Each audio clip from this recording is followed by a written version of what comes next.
오늘 사도 바울이 라오디게아에 있는 자들을 칭찬하고 있어요. 마지막에 보면 그 칭찬의 이유가 뭐냐면 질서 있게 행하고 있다는 거예요. 그리고 굳건한 믿음에 행하고 있다는 거예요. 이것을 칭찬하고 있어요. 교회가 칭찬받고 그리스도의 복음이 바르게 쓰려면 바로 이 두 가지가 세워져야 된다는 거예요. 사도 바울이 말한 이 질서와 믿음으로 굳건하게 서는 것이 무엇일까 함께 나눠보려고 해요. 제가 어렸을 때 어떤 은사 집회를 갔었던 적이 있어요. 그 은사로 집회를 하는데 다들 방언으로 기도를 했어요. 근데 어느 한 사람이 굉장히 튀게 방언을 하면서 방언을 통변하기 시작했어요. 그래서 자신이 예언을 한다는 거예요. 근데 그가 하는 일이 모든 사람을 한마디로 얘기하면 까는 거예요. 모든 사람을 까는 것을 하는데 누구의 말도 듣지 않고 누구의 제재도 받지 않아요. 목사님이 그 제재를 하려고 해도 제재가 되지 않아요. 자기도 어떻게 하면 못해요. 막 방언으로 막 얘기하면서 큰 소리를 얘기하면서 그러니까 어떻게 돼요? 기도가 맥이 끊겼죠. 기도를 끊겼어요. 그랬더니 막 더 신이 나서 막 난리를 치는 거예요. 제가 그때 중학생이었나 중학생이었던 것 같은데 거짓령인 것을 느꼈어요. 근데 너무 신기한 게 거기 있는 대부분의 사람들이 그걸 모르더라고요. 그러니까 이 사람이 내가 그 사람을 쳐다봤어요. 쳐다봤더니 그 사람이 나한테 막 뭐라고 하는 거예요. 그런 식으로 쳐다본다고. 자기를 경건치 못하게 그러니까 제가 안 좋게 쳐다봤나 보죠. 그래서 제가 이렇게 강권사님 뒤로 이렇게 숨었어요. 그랬더니 막 뭐라고 하는 거예요. 그랬더니 강권사님이 얘는 영을 분별하는 영이 있다. 당신이 영을 분별해라. 지금 그렇게 말을 했던 기억이 나요. 그랬더니 그 뒤로는 갑자기 잠잠히 지면서 이제 제어가 됐던 기억이 나요. 질서를 무너뜨리는 것은 성령님이 아닐 가능성이 커요. 근데 제가 그때 한 가지 놀랐던 건 뭐냐면 다른 모든 어른들이 그것을 인지하지 못하더라고요. 왜냐하면 성령님은 그렇게 부어지는 줄 아시는 것 같아요. 어른들. 그러니까 그 사람이 막 큰 소리로 얘기하면서 막 자기 무슨 자연에 대해서부터 시작해서 막 얘기를 했던 것 같아요. 근데 그 사람이 너무 잘못된 것 같았는데 다른 사람들은 그걸 듣고 있더라고요. 그리고 근데 물론 제가 지금 생각하면 분별하셨던 분들도 속으로 기도를 하고 계셨는지도 모르겠어요. 근데 직접 나서서 제재를 하지는 않더라고요. 그래서 나는 다른 사람 왜 그걸 분별할 만한 어른들이 왜 그것을 제하지 못하지? 그게 더 쇼크였어요. 분명히 이상한데 내가 보기에는 막 그랬던 어렸을 때 그런 생각이 나요. 근데 제가 이렇게 어른이 되고 보니까 이제 육신이 어른이 되고 보니까 그게 이해가 가요. 성령님이 어떤 방향으로 어떻게 역사하실지 모르는데 내가 나서서 책망하거나 내가 나서서 할 수는 없잖아요. 그러니까 어른들이 그러지 않았을까 그런 생각이 제가 지금은 들어요. 만약에 제가 우리 교회에서 누가 막 그런다면 저는 이제 목사니까 저는 제재를 하겠지만 어디 은사 집회를 갔는데 내가 목사인지도 모르는데 누구 하나가 막 그런다고 해서 내가 거기서 육성으로 내서 아니 목소리를 내서 그 사람을 제재시킨다거나 그 자리에서 귀신을 쫓지는 않을 거잖아요. 아 어른들은 알아도 가만히 있었을 수도 있겠구나 이런 생각이 지금은 들어요. 그랬던 여하튼 질서를 해치고 해치는 것은 성령님이 일이 아니에요. 고린도전서 14장에 보면 방언하는 것과 예언하는 것과 여자가 교회에서 어떻게 해야 되는 것과 남자에게 물어야 되는 것 집안에서 배우라는 것과 여러 가지 규칙들이 나와요. 그래서 마지막 40절에 뭐라고 하냐면 모든 것을 품위 있게 하고 질서 있게 하라 이렇게 얘기해요. 고린도전서 14장을 한번 읽어보시면 더 확실히 알 수가 있어요. 방언의 역사와 예언의 역사와 성령님의 역사가 어떻게 일어나고 품위 있게 행하고 질서 있게 행하는 것이 뭔지가 거기 잘 나와요. 질서 있게 행하는 것은 성령님이 하시는 거예요.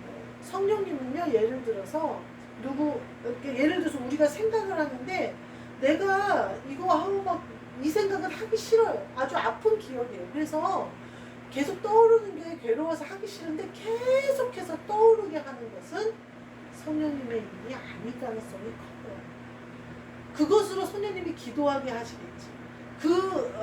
만약에 그것이 진짜 내 깊은 영의 기도로 연결된다면 그건 성령님이 하시는 일이겠죠. 근데 그것이 내 근심과 내 심령을 상하게 만들고 오히려 기도를 못하도록 나를 완전히 깔아앉힌다면 그거는 성령님의 일이 아니에요. 근데 내가 그걸 끊어내지지가 않는다. 이거는 굉장히 위험한 일이에요. 어떤 저 아는 분이 아들이 너무 똑똑했어요. 외아들이었어요. 그래서 외국에서 중학교, 고등학교 다 졸업했어요. 그래서 외국에서 대학도 입학했어요. 그래서 20살이 돼가지고 한국에 이제 방학 때마다 오니까 여름에 왔어요. 집도 부유해요. 근데 같이 바닷가에 놀러 갔다가 이분 눈앞에서 아들이 죽었어요. 그 건졌는데 죽은 거예요. 근데 이분이 신앙이 좋은 분이었고 많은 사람에게 도움을 줬고 많은 사람을 전도했고 또 함께 제자훈련이라든지 여러 가지를 참여하면서 신유와 여러 가지 은사도 체험하고 그래서 온전히 헌신한 가정이었어요. 근데 그 일이 딱 있고 나서 그 아들을 잃은 슬픔에서 벗어날 길이 없는 거예요. 하나님이 계신 것도 알아요. 예수님이 나를 사랑해서 영혼을 구원해 주신 것도 알아요. 근데 아들 옆에 가고 싶어요. 여기서 사는 게 아무 낙이 없어요. 어느 정도냐면 먹는 것에 맛을 먹는 거예요. 그 아들이 딱 죽은 그 이후부터 자기는 지옥에서 산다 이렇게 표현을 합니다. 아무리 아름다운 것을 봐도 아름답지 않아요. 아무리 맛있는 것을 봐도 목구멍에 넘기기가 힘들고요. 내 발은 항상 한여름에도 얼음 속에 얼려있는 느낌이 들어요. 아들이 죽은 슬픔이 완전히 이분을 삼켜버렸어요. 그러니까 회복할 힘도, 기도할 힘도, 주님이 이것을 통하여 일하시는 것을 믿을 힘도 다 잃어버려요. 제가 그분을 위해서 할 수 있는 일은 기도밖에 없었어요. 그때 같이 상담 공부를 했었는데 그분을 위해서 할 수 있는 일은 점심에 같이 밥 먹어주는 것밖에 없었어요. 근데 그분이 그러는 거예요. 너가 밥을 너무 맛있게 먹어서 너랑 먹으면 몇 숟갈 들어간대요. 그 사람이랑 또 다른 한 사람은 암이 걸렸다가 암이 기도로 녹아내린 사람이에요. 그래서 그리고 위도 굉장히 좋지 않아요. 그분도 완전히 그냥 기도로 사는 분이에요. 그래서 밀가루도 못 먹고 커피도 못 먹어요. 글 쓰는 사람이랑 너무 좋아해요. 커피랑 빵을 너무 좋아해요. 근데 넣었다가는 난리가 나는 거예요. 근데 이 둘이 너무 웃긴 게 밥을 그래서 둘이 하나 시켜서 나눠 먹으라 그랬거든요. 제가 절대 또 그렇게는 안 해요. 각자 1인분씩 시켜요. 그러고서 나 먹는 거 구경 자기네들 거 반씩 덜어주고 나 먹는 거 구경하면서 그나마 그걸 먹는 거예요. 그리고 내가 커피를 사면 나 냄새만 맡아볼게. 지영아 나 냄새만 맡아볼게. 무슨 막 냄새를 맡아요. 먹지를 못하니까. 너무 안타깝죠. 요번에 만나니까 조금 나아지긴 했다더라고요. 그래도 조심해야 돼서 조심한다 이렇게 얘기를 하더라고요. 여하튼 그래요. 그러니까 참 그거를 보면서 성령님이 그분의 믿음은 아마 그 슬픔을 이길 만한 믿음일 거예요. 근데 나를 만났을 그때 당신은 아직 벗어나지 못한 거죠. 얼마 안 됐습니다. 아마 제 생각으로는 반드시 딛고 일어설 거라고 생각해요. 근데요, 마귀는요, 못 일어서게 해요. 마귀는요, 계속 그 슬픔 속에 있게 만들어요. 그분도 근데 그걸 알더라고요. 알았으면 이제 짚고 일어서겠죠. 그때 당시 그 얘기를 하면서 지옥이라는 표현을 쓰면서 하나님은 나랑 천국에 있길 원하시는데 난 아직 지옥에 있어요 라고 얘기를 하더라고요. 마귀가 예수님 없는 곳은 지옥, 예수님 있는 곳은 천국이에요. 내 마음이 예수님으로 채울 수 없을 만큼 큰 슬픔을 당하니까 마귀가 그 슬픔을 더 키우는 거예요. 계속해서 증폭시키는 거예요. 절대 벗어나지 못하고. 그러니까 아들을 순교시키고 감사 기도를 올렸던 목사님처럼 그것은 그렇게 쉬운 일이 결코 아니에요. 아무나 할 수 있는 일도 아니에요. 성령님이 붙잡아 주셔야 되는 거예요. 그러나 그때는 그분은 그 목사님은 즉시 그게 가능했지만 즉시 가능하지 않을 수도 있고 그렇게 틈을 보였더니 마귀가 완전히 사로잡아서 절대 못 일어나게 물고 늘어지는 수도 있어요.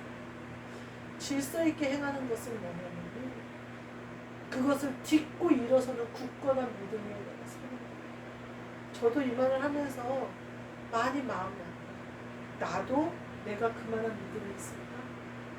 그거는 아무도 말할 수 없는 말 아니겠어요? 그렇게 큰 슬픔을 가지고도 즉시로 하나님께 영광을 올려드릴 그 믿음이 얼마나 어떤 사람들이 가지고 있어요. 나도 자신할 수 없는 일이에요. 근데 제가 말하고 싶은 건 뭐냐면 그 사이에 사탄이 들어오면 안 된다는 거예요. 그 틈을 주면 안 돼요. 그런데 슬픔은요, 그 틈이 벌어지면 안 돼요. 억울함은요, 그 틈이 벌어지면 안 돼요. 또 과거에 대한 후회와 미움과 막 이런 거, 억울함 이런 거는요, 그 틈을 벌이게 안 돼요. 그 틈은 마귀가 즉시 들어와서 우리를 기도로 굳건한 믿음으로 질서 있게 성령님을 따라 행하지 못하게 합니다. 성령님이 그러면 뭐하고 계시는 거예요? 라고 얘기하시죠. 내가 억울함으로 틈을 보이면요 성령님은 역사하지 못하세요. 왜냐하면 이미 내가 성령님이 오시는 걸 거부하고 있기 때문에 마음속에서 슬픔을 내가 받아들이고 억울함을 내가 받아들이고 미움을 내가 받아들였다는 것은 이미 성령님을 내가 거부한다는 거예요. 그러니까 우리가 그럴 때는 입술로라도 계속 고백해. 성령님 오시옵소서. 성령님 내 안에 주장하시옵소서. 나는 성령님을 기다립니다. 성령님을 사모합니다. 계속해서 내 입으로 고백하는 것도 한 방법입니다. 근데 마귀가 이 틈을 어떻게 벌리는 줄 아세요? 이 억울함과 슬픔과 미움을 어떻게 벌리는 줄 아세요? 생각으로 와요. 그러니까 그 생각이 딱 왔을 때 바로 내가 끊고 성령님으로 기도로 방언 기도로 내가 기도를 한다든지 영으로 말씀을 본다든지 또 성령님께 도와달라고 하면서 진리를 깨닫기 위하여 뭐 한다든지 어떤 제스처를 바로 취해야 돼요. 근데 내가 제스처가 취해지지 않고 계속해서 생각이 끊임없이 나온다? 그거는 질서 있게 행하는 게 아니죠. 내가 나를 스스로 제어할 수 없게 막 계속해서 생각을 물고 늘어지면서 계속해서 감정이 상하면서 막 흥분이 된다? 이거는 제대로 된 성령님의 역사가 아니죠. 근데요, 억울함과 슬픔만 그럴까요? 기쁨도 그래요. 기쁨도요, 내가 너무 기뻐서 흥분하잖아요. 그러면 사람을 약올리게 되고요, 농담을 하게 되고요, 희롱을 하게 돼요. 이것은 절대 성령님이 하시는 말씀이 아니에요. 내 안에 성령님은 절대 그런 식으로 말씀하시지 않아요. 그래서 사람이 크게 좋은 일이 있을 때, 선 줄 알았을 때 넘어질까 조심해야 돼요. 사실은 기쁨이 오거나 어떤 큰 좋은 일을 닥쳤을 때가 더 위험해요. 슬픔이나 억울함은 내가 내 주님이 오시는 감정이 아닌 줄 알아서 벗어나려고 하는데 기쁨은 성령님이 주시는 거라고 착각할 때가 있어요. 근데 내 입에서 장난말이 나가고 희롱의 말이 나가고 남을 약올려서라도 즐겁게 분위기를 만들고 싶고 이렇게 내가 이렇게 변한다면 그건 질서 있게 행하는 게 아니에요. 그거는 내 정욕이 나온 거죠. 내 자아가 나버린 거예요. 말하자면 내 정욕대로 내가 속에서 막 내 육신이 기쁘니까 그 육신이 기쁜 대로 말을 하는 거예요. 내 육신이. 그것은 절대 성령님이 아니고 성령을 회방하게 돼요. 그동안 내가 잘 성령으로 일했던 것을 망쳐버리는 수가 오히려 있어요. 그러니까 그런 일은 성령님의 일이 아니에요. 질서 있게 행하는 것이 아니다. 제가 오늘 회사에서 무슨 일이 있었냐면 이제 요리 레시피가 나왔어요. A라는 레시피로 합시다 라고 이렇게 얘기를 했어요. 그래서 A로 했는데 아주 고급스럽게 잘 나와서 그렇게 팔았어요. 그러다가 이 수제 햄으로 만드는 부대찌개인데 이 햄의 공급이 원활하지가 않은 거예요. 그러니까 그럼 플랜 B로 바꿉시다. 그래서 이렇게 저렇게 해서 그때그때 나오는 햄으로 이렇게 용량만 맞춰서 해봅시다. 이렇게 나온 거예요. 왜냐하면 어떤 햄은 막 어느 때 어떤 햄이 잘 나가버리고 어느 때 어떤 햄이 남고 막 이러니까 참 좋은 의견이다. 그래서 그렇게 해서 플랜 B로 바뀌었어요. 그래서 제가 계속 B로 표장을 한 거예요. 그래서 어느 때는 뭐 굵은 소세지가 많이 들어가고 어떤 때는 이렇게 햄이 많이 들어가고 이렇게 맨날 바뀌는 거예요. 근데 어느 날 사모가 와서 부대찌개 8개를 사갔어요. 직장인 사람이 사갔겠죠? 그 다음날 와서 또 1개를 사갔어요. 그 다음부터 말이 나오기 시작해요. 레시피대로 하지 않는 게 아니에요. 레시피 이러지 않았잖아. 이 햄 안 들어갔는데 저 햄 안 들어갔는데 막 이러는 거예요. 그러니까 이제 대표가 와서 맨날 지적을 하나 봐요. 근데 제가 B로 계속 싸가는데 계속 실장이 왜 A로 안 쌌어요? 이거 뭐예요? 저거 뭐예요? 이러는 거예요. 그래서 내가 그러면서 오늘 이 햄이 많이 나갔잖아요. 그럼 실장이 그렇죠? 그러면서 너무 아니 오늘 또 내려갔는데 또 이건 뭐예요? 또 이러는 거예요. 내가 나 이제 앞으로 부대찌개 안 싸겠다고 결정을 해서 얘기를 하든지 뭐 하는 거냐고 지금 부대찌개 안 싼다고 그랬어요. 그리고 이제 올라왔어요. 그리고도 열이 안 가라니까 전화를 해서 그러면 대표님이 말씀하신 대로 플랜 A로 레시피 A로 바꾸겠다. 그럼 A로 나가게 하겠다. 그랬더니 A로 하면 지금 부대찌개가 레시피 B로 바꿨는데 굉장히 잘 나가거든요. 주말에도 없어서 못 팔았어요. 오늘 아침에도 다 나가 비어 있었어요. 그러니까 이게 그렇게 해도 잘 나가는 거예요. 근데 제 생각에는 그 수제 햄이 어떤 거 하나도 퀄리티가 떨어지지는 않거든요. 그러니까 그렇게 싸도 사람들이 이럴 땐 이런 맛이 나고 저럴 땐 저런 맛이 나지만 햄의 용량이나 이런 게 거의 풍요로우니까 불만 없이 먹는 거예요. 제 생각에는 오히려 질리지 않고 고객들을 계속 부대찌개를 먹게 할 수 있을 것 같아요. 부대찌개를 좋아하는 사람들이 사니까 어차피. 근데 올 때마다 내가 내려갈 때마다 지적은 아니지만 하여튼 뭐 왜 이렇게 됐냐? 아니 자기네들이 레시피 B로 바꿔서 아무 햄이나 알아서 싸라고 해놓고 왜 어떻게 싼 거냐? 어떻게 알아서 싼 거냐? 무슨 햄이 남아서 재고가 있는 거 뻔히 알면서 제가 오늘 전화를 해서 그 얘기를 한 거예요. 오늘 정육에다가 물어보니까 햄이 엄청 남았더라. 그걸로 다 싼 거 아니냐? 그러면 이제 대표님이 말씀하신 그냥 레시피 A로 돌아가냐? 그렇게 그냥 싸겠다. 그랬더니 또 그러면 안 되는데 뭐 어쩌고저쩌고. 그래서 내가 그러면 난 이제 아예 안 하겠다 그랬더니 레시피를 회의에서 결정해서 알려주겠대요. 제가 경험한 바로는 언제 회의가 될지 언제 결정을 알려줄지 몰라요. 그래서 제가 속으로 결정했어요. 이제 대표님이 말씀하신 레시피 A로 싸는 거 외에는 부대찌개 안 쌀 거예요. 근데 질서 있게 해가려면 어떻게 해야 돼요? 위에서 회의를 거쳐서 본부장님은 이 레시피 B로 하고 싶은 거예요. 햄도 소진 잘 되지, 부대찌개도 잘 팔리지, 그러니까 하고 싶어요. 대표는 몰라요. 실제 여기서 뭐 얼마나 어떻게 되는지를 모르니까 고급스럽고 아주 럭셔리한 수제찌개를 보이고 싶은 거예요. 그러면 둘이 회의를 해서 A든 B든 선택을 해서 나한테 지시를 해야 되잖아요. 그럼 난 A로 싸는 거 A로 쌀 거고 B로 싸는 건 B로 쌀 텐데 B로 싸면 왜 A로 쌌냐고 난리를 치고 B로 쌀 때마다 왜 A로 안 쌌냐고 그래가지고 그러면 A로 쌀까요? 그랬더니 그러면 안 되는데 또 이러고. 그래서 내가 지금 가만히 생각하니까 나보고 그만두라는 거야 뭐야 이것들이 진짜 막 이런 생각이 들어요. 그렇게 하고 왔어요. 그러니까 어떻게 되냐면요. 자꾸만 제가 결정을 하고 제가 알아서 하게 돼요. 그리고 제가 거기서 큰 소리를 내고 제가 실장이 또 내려가는데 그러길래 그러니까 실장이 다른 직원들이 있으니까 무슨 나한테 내가 뭘 잘못한 것처럼 말을 하는 거예요. 그러니까 제가 화가 확 나가지고 거기서 확 소리를 질렀어요. 실장한테. 그랬더니 이제 막 야채 과장이랑 쳐다보더라고요. 제가 언성이 확 높아지니까. 그리고 실장한테 막 뭐라고 하니 그리고 앞으로 부대찌개 안 싸요. 안 싸겠습니다. 그랬어요. 그랬더니 이제 막 사람들이 포스트처럼 애들이 쳐다보는 거예요. 그리고 이제 그랬어요. 질서를 뺀 거죠, 제가. 근데 제가 그렇게 하고 여기 와서 기도를 하는데 기도가 안 돼요. 그 생각이 계속 나요. 제가 다시 기도를 시작해도 그 생각, 그냥 제가 기도 멈추고 일어나 버렸어요. 이따가 기도하고. 씻겨지지가 않는 거예요. 질서를 그렇게 뒤집어 엎는 거는요, 성령님의 일은 아니에요. 성령님의 일이 아니면 악령의 일이죠. 제가 마음에 있는 파도가 들썩이면서 주님이 계신 보좌가 들썩여 버리니까 가라앉지가 않잖아요. 기도가 안 돼요. 그 생각이 끊기지가 않아요. 기도를 하는데 그 생각이 계속 나요.